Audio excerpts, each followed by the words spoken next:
Praise the Lord. കർത്താവായ യേശു ക്രിസ്തുവിൻ്റെ നാമത്തിൽ ഏവർക്കും സമാധാനവും സന്തോഷവും ആശംസിക്കുന്നു. സംഖ്യയുടെ പുസ്തകം 23-ാം അധ്യായം 23-ാം തിരുവചനം.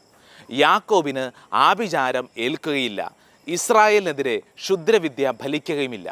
അനുദിന ജീവിതത്തിൽ ഏതെങ്കിലും തരത്തിലുള്ള പൈശാചിക പീഡകൾക്ക് അടിമപ്പെട്ടോ പൈശാചിക ശക്തികൾക്കെതിരെ അസ്വസ്ഥപ്പെട്ടോ ആരെങ്കിലും ജീവിക്കുന്നുണ്ടെങ്കിൽ ഇതാ നിനക്ക് വേണ്ടി ദൈവം നൽകുന്ന വലിയ സന്തോഷത്തിൻ്റെ വചനം. 1 യോഹന്നാൻ 4-ാം അധ്യായം 4-ാം തിരുവചനം. എന്തെന്നാൽ നിങ്ങളുടെ ഉള്ളിലുള്ളവൻ ലോകത്തിലുള്ളവനേക്കാൾ വലിയവനാണ്. ലോകത്തിലുള്ള പൈശാചിക ശക്തിയേക്കാൾ വലിയവനാണ് നമ്മുടെ ഉള്ളിലുള്ളതെന്ന് തിരുവചനം പഠിപ്പിക്കുന്നു. ആരാണ് നമ്മുടെ ഉള്ളിലുള്ളത്? യേശുവാണ് നമ്മുടെ ഉള്ളിലുള്ളത്.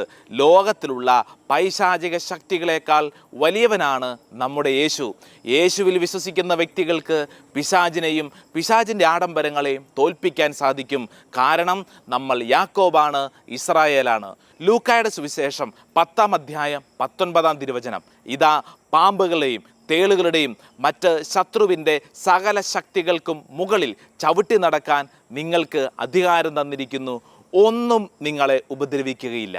വചനം നമ്മളെ കൃത്യമായിട്ട് പഠിപ്പിക്കുന്നു, ഒന്നും നിങ്ങളെ ഉപദ്രവിക്കില്ല. ഒരു തിന്മയെ നീ ഭയപ്പെടരുത്, തിന്മയ്ക്ക് മുകളിൽ നിനക്ക് അധികാരമുണ്ട്, നിൻ്റെ ഉള്ളിൽ യേശുക്രിസ്തുവാണ്. റോമാക്കാർക്ക് ലേഖനം 16-ാം അധ്യായം 20-ാം തിരുവചനം.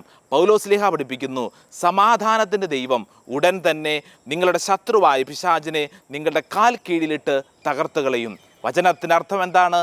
നമ്മുടെ ശത്രുവായ പിശാചിനെ സമാധാനത്തിൻ്റെ ദൈവം തകർത്തുകളയും. പ്രാർത്ഥിക്കുക, വചനം വെച്ച് പ്രാർത്ഥിക്കുക. റോമ 16:20. സമാധാനത്തിൻ്റെ ദൈവം ഉടൻ തന്നെ പിശാചിനെ തകർത്തുകളയും.